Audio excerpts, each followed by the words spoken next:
በስመ አብ ወወልድ ወመንፈስ ቅዱስ አሐዱ አምላክ አሜን። ኦሪት ዘፍጥረት ምዕራፍ 19 የሰዶም ኃጢአት። ሁለቱም መላእክት በመሸ ጊዜ ወደ ሰዶም ደረሱ። ሎጥም በሰዶም ከተማ በር ተቀምጦ ነበር። ሎጥም ባያቸው ጊዜ ሊቀበላቸው ተነሳ። ፊቱንም ወደ ምድር ደፍቶ ሰገደላቸው። አላቸው፣ ጌቶች ሆይ ወደ ባሪያችሁ ቤት ገብታችሁ ዳሩ፣ እግራችሁን ታጠቡ፣ ነገም አላችሁ መንገዳችሁን ትሄዳላችሁ።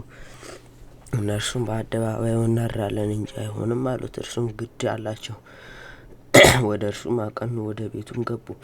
ቂጣን አስጋገረላቸው። እነርሱም በሉ። ገና ሳይተኙም የዚያች ከተማ ሰዎች ታናሹም ታላቁም ቤቱን በአንድነት ከበቡት። ሎጥንም ጠርቶ እንዲህ አሉት፣ በሌሊት ወደ አንተ የገቡ ሰዎች ወዴት ናቸው? እናውቃቸው ዘንድ ወደ እኛ ወጣችሁ። ሎጥም ወደ እነርሱ ደጅ ፊት ለፊት ወጣ፣ መዝጊያውንም በስተኋላው ዘጋው። እንዲህም አላቸው፣ ወንድሞች ሆይ ለእናንተ አግባባችሁ አይደለም። በእነዚህ ላይ ክፉ አታድርጉ። እነሆ ወንዱን ያላወቁ 2 ሴቶች ልጆች አሉኝ። እነርሱን ላውጣላችሁ፣ እንደወደዳችሁ አድርጓቸው። በእነዚህ ሰዎች ብቻ ምንም በደል አታድርጉ። እነርሱ በቤቴ ስር ገብተዋልና በቤቴ ጥላ ስር ገብተዋልና። እነርሱም ወዲያ ሂድ፣ ከእኛ ጋር ልትኖር መጣህ እንጂ ልትገዛን አይደለም። አሁን ከእነርሱ ይልቅ አንተን እናሰቃይሃለን አሉት። እጅግም ተጋፉት፣ የደጁንም መዝጊያ ለመስበር ቀረቡ። እነዚያም ሰዎች እጃቸውን ዘርግተው ሎጥን ወደ እርሱ ዘንድ ቤት ስበው አገቡት፣ መዝጊያውንም ዘጉት። በቤቱ ደጃፍ የነበሩትን ሰዎች ከታናሻቸው ጀምሮ እስከ ታላቃቸው ድረስ ዓይናቸውን አሳወሯቸው። ደጃፉንም ሊፈልጉ ደከሙ፣ አጡትም።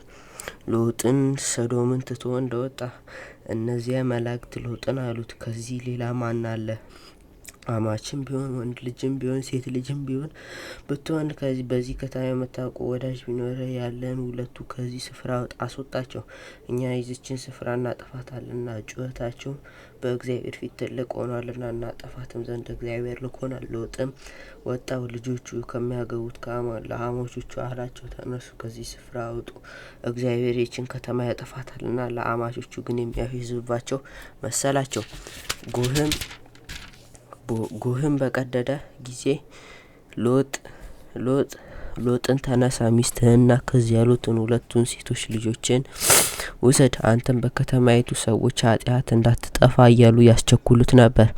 እርሱም በዘገየ ጊዜ እነዚያ መላእክት የእርሱን እጅ የሚስቱንም እጅ የ2 ሴቶች ልጆች እጅ ይዘው አወጧቸው። እግዚአብሔር ራርቶላቸዋልና። ወደ ሜዳም በወጡ ጊዜ እንዲህ አሉት፣ ራስህን አድን፣ ወደ ኋላም አትመልከት። አንተ መከራ እንዳታገኝ በዚች ምድር በዳርቻዋ በተራራው አትቁም።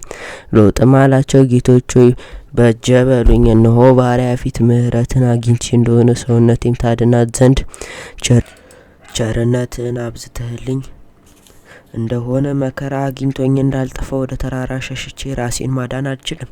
እነሆ ይህች ከተማ ወደ እርሷ ሸሽቶ ለማምለጥ ቅርብ ናት፣ እርሷም ትንሽ ናት። ነፍሴን ለማዳን ወደ እርሷ ሸሽቼ ራሴን ላድን፣ ሰውነቴንም ከዳነች ትንሽ አይደለችም። እርሱም አለው፣ ስለ እርሷ የነገርኸኝን ያችን ከተማ እንዳላጠፋት እነሆ እንዳልሆን ልመናቅ ተቀብያለሁ። እንግዲህ ፍጠንና በዚያ ራስህን አድን። ወደዚያ እስክትደርስ ድረስ ምንም አታድርግ ዘንድ አልችልምና።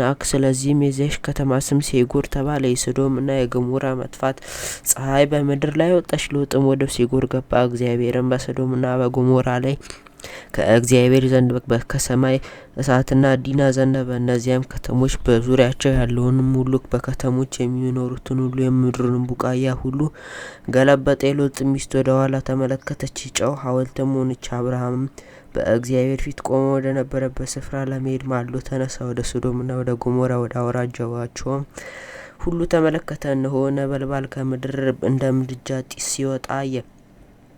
እግዚአብሔርም እነዚያ ከተሞች ሎጥ የሚኖርባቸውን አውራጃዎች ሁሉ ባጠፋ ጊዜ አብርሃምም አሰበው፣ ሎጥንም ከጥፋት መካከል አወጣው። የሞዓባውያንና የአሞናውያን መወለድ። ሎጥም ከሴጎር ወጣ፣ ከ2 ሴቶች ልጆች ጋር በተራራ ተቀመጠ። በሴጎር መቀመጥን ፈርቷልና እርሱ 2 ሴቶች ልጆቹ በዋሻ ተቀመጡ። ታላቂቱም ታናሺቱን አለቻት፣ አባታችን ሽማግሌ ነው፣ በምድር ሁሉ እንዳለው ልማድ ሊገናኘን የሚችል ሰው በምድር ላይ የለም። ነይ አባታችንን ወይን እናጠጣውና ከእርሱ ጋር እንተኛ፣ ከአባታችንም ዘር እናስቀር። በዚያችም ሌሊት አባታቸውን ወይን አጠጡት። ታላቂቱም ገባች፣ በዚያች ሌሊት ከአባቷ ጋር ተኛች። እርሱም ስትተኛም ስትነሳም አላወቀም። በነጋውም በታላቂቱ ታናሺቱን አለቻት፣ እነሆ ትናንት ከአባቴ ጋር ተኛው፣ ዛሬ ሌሊት ደግሞ ወይን እናጠጣው። አንቺም ግቢና ከእርሱ ጋር ተኚ፣ ከአባታችን ዘር እናስቀር። አባታቸውንም በዚያች ሌሊት ደግሞ ወይን አጠጡት። ታናሺቱም ገብታ ከአባቷ ጋር ተኛች። እነርሱም ስትተኛም ስትነሳም የሎጥም ሁለቱ ሴት ልጆች ከአባታቸው ጸነሱ። ታላቂቱን ወንድ ልጅ ወለደች። ስሙንም ሞዓብ ብላ ጠራች፣ ከአባቴ የወለድሁት ማለት ነው። እርሷም እስከ ዛሬ የሞዓባውያን አባት ነው። ታናሺቱ ደግሞ ወንድ ልጅን ወለደች። ስሙንም የወገኔ ልጅ ስትል አሞን ብላ ጠራችው። እርሱም እስከ ዛሬ የአሞናውያን አባት ነው።